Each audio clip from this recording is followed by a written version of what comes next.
তো আফ্রিকান থেকে আসা কালো বেলাল নবীর কালেমা পড়ে মুসলমান হয়ে গেল। কি বুঝলে? নবীর বংশের চাচা আবু তালিব কত দাওয়াত দিয়েছে, চাচা আমার আপনি কালেমা পড়ে মুসলমান হয়ে যান।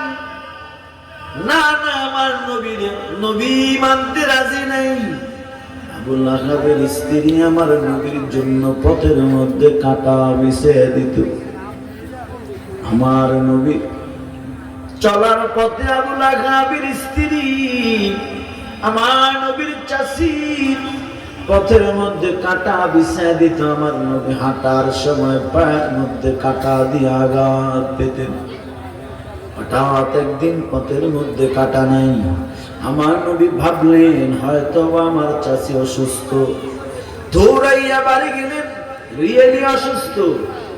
আমার নবীকে দেখে আবু লাহাবের স্ত্রী হঠাৎ করে কেমন যেন আশ্চর্য হয়ে যায়, মুহাম্মদ তুমি হঠাৎ করে কেন আমার বাড়ি আসলাম?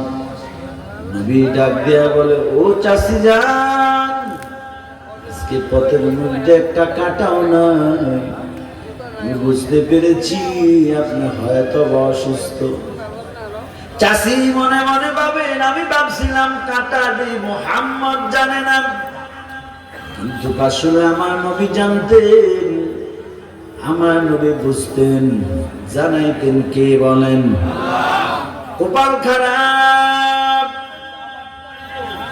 এই এলাকার কত যুবক, কত ভিত্তু বাবাজি চাইলেই বয়ানে আসতে পারে, বসতে পারে, কোনো বাধা নাই, কিন্তু আসতে পারে নাই, বসতে পারে নাই। কপাল খারাপ।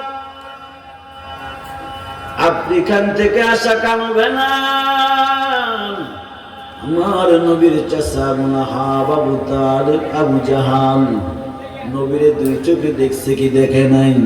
কথা কর না। নবীরে দেখছে কি দেখে নাই? নবীর জবানের কথা শুনছে কি শুনে নাই? কিন্তু কালেমা পড়ে নাই। কপাল ভালো না খারাপ?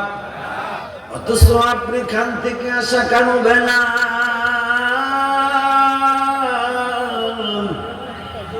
আমার নবীর দেশেও জন্মগ্রহণ করে নাই, আমার নবীর বংশেও জন্মগ্রহণ করে নাই। আমার নবীর বংশের কেউ নাম, চেহারাটাও ভালো না। আবুল আবু আমার নবীর বংশের কেউ নাম। বেলালের চেহারাটাও সুন্দর না, কালো, ঠিক কিনা বলেন? এরা নবীর উম্মত। শুধু কি তাই? বেলাল ডিগ্রি নাই, বংশ মর্যাদা নাই। বেলাল কেমন? বাবাও ছিল গোলাম, বেলালও ছিল উমাইয়ার গোলাম, ঠিক কিনা বলেন? কিন্তু আবু লাহাব নবীর আপন চাচা হইয়া নবীর হাতে কালেমা পড়ল না। নবীর দেখেও আবু লাহাব হেদায়েত জুটল না। নবীর জবানের বয়ান শুনেও আবু তালেব নবীর কথা মানল না, ঠিক কিনা বলেন? আবু লাহাব ঈমান আনল না। কিন্তু ওই আফ্রিকান থেকে আসা কালো বেলাল, বহু দূরে থেকে আসা কালো বেলাল, যার বংশ মর্যাদা নাই, যার বাবা গোলাম, বেলাল উমাইয়ার কৃতদাস গোলাম। ওই বেলালের চেহারাটাও সুন্দর না, কিন্তু ওই বেলাল আমার নবীর জবানের বয়ান শোনা মাত্র বেলাল দেরি করে নাই, বেলাল কালেমা পড়ে মুসলমান হয়ে যায়। এর নাম কি বলেন? কপাল। এর নাম কি বলেন? হেদায়েতের মালিক আমার আল্লাহ। বেলাল কালেমা পড়ে মুসলমান হয়ে গেল। উমাইয়া দেখে বেলাল কাজ করে জবান দিয়ে ঠোঁট লড়াইয়া লড়াইয়া কি যেন বলে। উমাইয়া কয়, রে বেলাল, কি হাত দিয়ে কাজ করো, কেন তোমার জবানটা লড়তে দেখে কি বলো তুমি? বেলাল বলে উমাইয়া, আমি আমার মালিকের ডাকে আমি আমার মালিকের স্মরণ করি। উমাইয়া খুশি হয়ে গেল, কারণ বেলালের মালিক কে? উমাইয়া। উমাইয়া বলে তোমার এত প্রমোশন দেওয়া দরকার, তুমি আমার এত ভক্ত।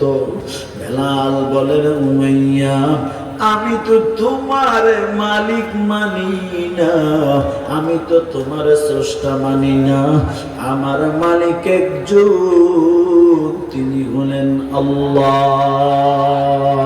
ঠিক কিনা বলেন?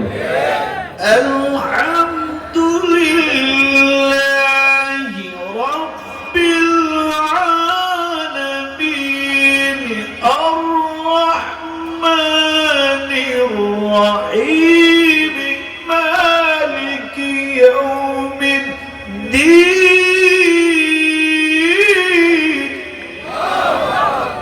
আমাদের মালিক কে?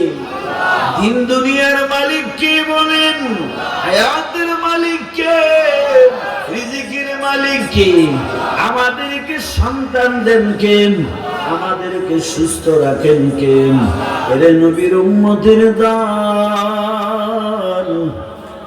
উমাইয়ার মাথা গরম, হে বেলাল আমার এখানেই থাকো, আমার মালিক মানো না। কারে মানো? আমার একজন আছেন, তিনি কি বলেন? আরো জোরে বলেন। উমাইয়া বলে তাড়াতাড়ি মুহাম্মদের আল্লাহ সিরি দাও, মুহাম্মদরে তাড়াতাড়ি মাইনাস করে দাও। বেলাল কয় উমাইয়া না, যে জবান দিয়া পড়েছি লা ইলাহা ইল্লাল্লাহ মুহাম্মাদুর রাসূলুল্লাহ সাল্লাল্লাহু আলাইহি ওয়াসাল্লাম, এরে উমাইয়া এই জবান দিয়ে আল্লাহরে আল্লাহ বলে স্বীকার করেছি, মদিনার নবীর গলার মালা বানিয়েছি, না না আমি আল্লাহ বাদ দিতে পারি না। উমাইয়া বলে তাড়াতাড়ি চাবুক রেডি কর। চাবুক দিয়ে বেলালের গায়ে আঘাত করা হয়, এক একটা আঘাতে বেলালের পিঠের চামড়া পেটে রক্ত বাইর হওয়া শুরু করলো। এবার উমাইয়া বলে রে বেলাল, কালেমা কি সারবানি, আল্লাহ মুহাম্মদের বাদ দিবানি? বেলাল কয় না না, আমি আমার আল্লাহ ছাড়তে পারি না। বেলাল রে পায়ের মধ্যে রশি দিয়া বাঁধো, বেলালের হাতের মধ্যে রশি দিয়া বান্ধিয়া দ্রুতগামী কুড়ার লাগামের সাথে লাগাইয়া ও আরবের মরুভূমি গরম বালুর মধ্যে বেলালের এত তাপের গরমে বেলালের পিঠের চামড়া গুলি কেমন যেন উঠে যাচ্ছিল। বেলালের বালুর মধ্যে চেঁচা। এরপরে আবার উমাইয়া কই বেলাল দাঁড়াও, এখনো কি তুমি কালিমা সারবানি বলো? বেলাল কয় উমাইয়া না না, আমি আমার আল্লাহর ছাড়তে পারি না, আমি আমার নবীর ছাড়তে পারি না। আবার বলে বেলাল, বেলালের মুখের মধ্যে পাথর দিয়ে চাপা দাও, চাপা দেওয়া হলো, কিন্তু বেলাল এখনো কালেমা ছাড়ে না। বেলাল ফুটলারে আল্লাহর স্মরণ করে। উমাইয়া কয় রে বেলাল, তুই জবাব দিয়ে কি বলো?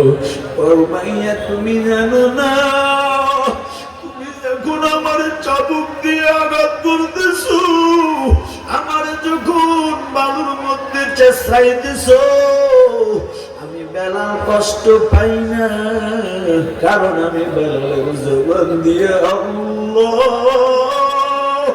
আল্লাহ আল্লাহ আল্লাহ, আমি বেলাল জবান দিয়ে আমার মালিকের ডাকতেছি। বেলাল তাই বুঝি লোহার শিক গরম করে আনো, লোহার শিকটা গরম করিয়া জিহিবা দিয়ে তুই আল্লাহরে ডাকো। ওই জিহিবাটার মধ্যে লোহার শিক দিয়ে গরম করে তাপ দেওয়া হলো। বেলালের জিহ্বাটা পুড়ে গেল। বেলাল এখন আর জবান নাড়াইয়া আল্লাহ আল্লাহ বলতে পারে না। চোখ দিয়া পানি পড়া শুরু হয়। উমাইয়া ভাবছিল বেলাল এবার বড় কালেমা ছেড়ে দিবি, কিন্তু না না, বেলাল শাহাদাত আঙ্গুলি উপরের দিকে উঠাইয়া উমাইয়ার দেখাই দিয়া বলেন, উমাইয়া দেখ, আমার পেটে চাবুক দিয়ে আঘাত করেছো, আমার মক্কার মরুভূমি বালুর মধ্যে চিসরাইছো, আমার জবান জিহ্বার মধ্যে লোহার শিব গরম করে লাগাইছো। আমি বেলালের শরীরে আঘাত করতে পারবো, কিন্তু আমার কলিজায় যে আমার মালিকের নাম,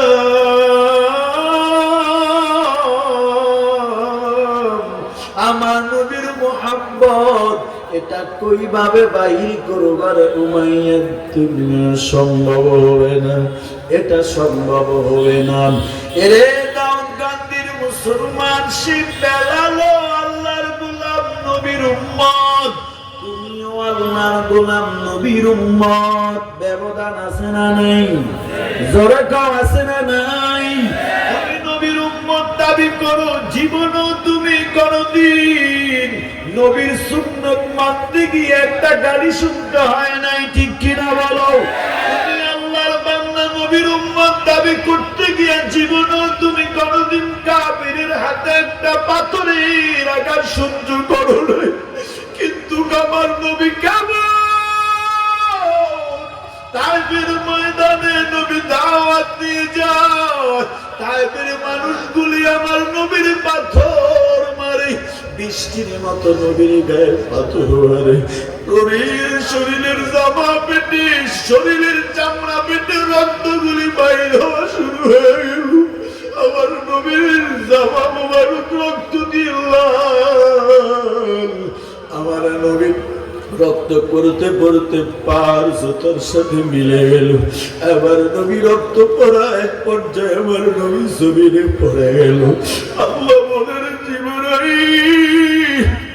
আমার নবীর এত কষ্ট আমি আল্লাহ সইতে পারি না। আমার নবীরে ভালো, আমার নবী যদি চায় আমি তাইফের জমিনটা উল্টে দিব। না না, রহমতের নবী একদিন ঘরের মধ্যে বসা হযরত ওমর নবীর ঘরে ঢুকলেন, গোসলকে বস্ত্র করে নেবো। আল্লাহর নবী, আপনার কি ছোট্টবেলায় কোনো কুষ্ঠ রোগ হয়েছে নাকি? নবী নবী কয়, আমার হঠাৎ করে প্রশ্নটা কেমন করে করলাম? ওমর বলে, ও পয়গম্বর, আপনার পেটের মধ্যে কিছু কালো কালো দাগ দেখা যায়।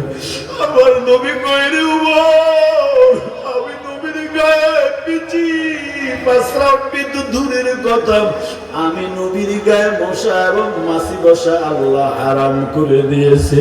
নবী গো, পিঠের মধ্যে ছোট ছোট কিছু কালো দাগ দেখা যায়।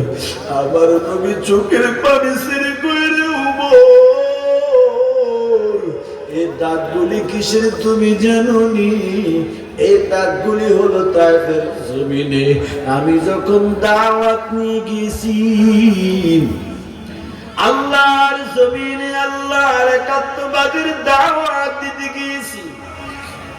এই তাইফের মানুষগুলি এত পাষাণ, আমি নবীর পাথর মেরে রক্তাক্ত করে দিল, আমার পাগল বলে গালি দেয়।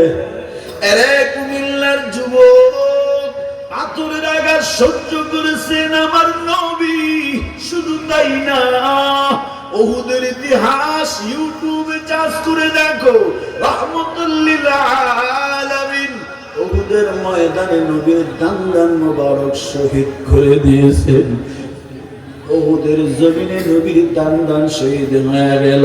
লোয়ার হেলমেট মাথায় ছিল, এত জোরে আঘাত করেছে, আমার নবীর লোয়ার হেলমেটটা ভেঙে গর্দানে প্রবেশ করেছে। এরে নবীর উম্মত, শুধু তাই না, 3টা বছর আমার নবী উম্মতের জন্য জেল কেটেছে, ঠিক কিনা বলেন? শুধু তাই না, আমার নবী উম্মতের জন্য মক্কা ছেড়ে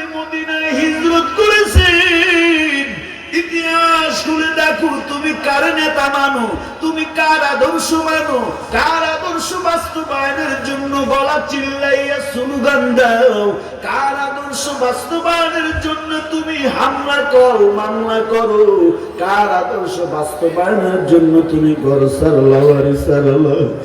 অথচ আমার নবী এমন নেতা, আমার নবী এমন একজন আদর্শবান নেতা, যার 63 বছর জিন্দেগিতে একটা মিথ্যা কথাও বলে নাই, যার জিন্দেগিতে উম্মতের জন্য 3টা বছর জেল কেটেছেন, যার জিন্দেগিতে কাফের জমিনে উম্মতের জন্য 5টির মতো পাথরের আঘাত সহ্য করেছেন, যেই নবী উম্মতের জন্য উহুদের ময়দানে দান শহীদ করেছেন, রক্ত দিয়ে উহুদের জমিন লাল, কেমন নবী আমার, যে নবী উম্মতের জন্য আমার নবী পেটের মধ্যে খন্দকের যুদ্ধে পাথর বেঁধেছে কি বেঁধে নাই? এরে নবীর উম্মত, সেই নবী আমার কত কষ্ট করেছেন, সাহাবায়ে কেরাম কত কষ্ট করেছেন। হযরত ওমর আর খাব্বাব রাদিয়াল্লাহু তাআলা একদিন গল্প করে, হঠাৎ করে ওমর বলে, রে খাব্বাব, আমি ওমর বীরের মতো কালেমা পড়েছি, ঠিক নেই? বীরের মতো কালেমা পড়েছি, আমার এত কষ্ট হয় নাই। খাব্বাব ডাক দিয়া কয়, রে ওমর, তুমি তো বীরের মতো কালেমা পড়েছো রে ওমর, কিন্তু আমি খাব্বাব এত সহজে ঈমান আনতে পারি নাই, বহু কষ্ট করা লাগছে আমি খাব্বাব রে, ঠিক কি না বলেন? বেলাল ঈমান আনতে বহু কষ্ট করেছেন, সাহাবী আব্দুল্লাহ ঈমান আনতে বড় কষ্ট করেছেন, খাব্বাব কি এমন কষ্ট?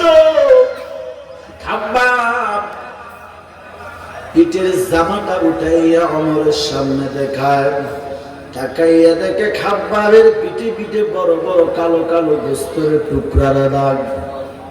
রে খাব্বাব, বলো তোমার পিঠের মধ্যে কুষ্ঠ রোগ হলো নাকি? কয় না নাম। তাহলে বড় বড় গোস্তের টুকরার দাগ দেখা যায় কেন? খাব্বাব চোখের পানি ছেড়ে কয়, আমার ঈমান আনার কারণে বেঈমানেরা আমি খাব্বাবের হাতে পায়ে রশি লাগাইয়া কয়লার আগুনে, জ্বলন্ত কয়লার আগুনে আমি খাব্বাবকে শোয়া দিলুম। আমি খাব্বাবের পেটের গোস্তগুলি, চামড়াগুলি জ্বলতেছিল, আমি কান দিয়ে শুনতেছিলাম। রে ওমর, জিহ্বাটা বাহির করে ওমরের সামনে দেখায়, দেখে জিহ্বার মধ্যে ঠোসার দাগ দেখা যায়, ঠোসা পড়ে আছে। রে খাব্বাব, কি ব্যাপার? খাব্বাব বলে, আমার জ্বলন্ত কয়লার আগুনে শুয়াইয়াও আমার ছাড়ে নেই, পরে আমার গাছের সাথে বাঁধিয়া আমি খাব্বাবের জিহ্বার মধ্যে ওই যে কাঁটা নিয়ে আমি খাব্বাবের জিহ্বায় আঘাত করেছে। এরে কুমিল্লা দাউদকান্দির যুবক, এত কষ্ট করেছেন সাহাবায়ে কেরাম, তারাও আল্লাহ মানে, আমার নবী মানে, তুমিও আল্লাহ মানো, নবী মানো।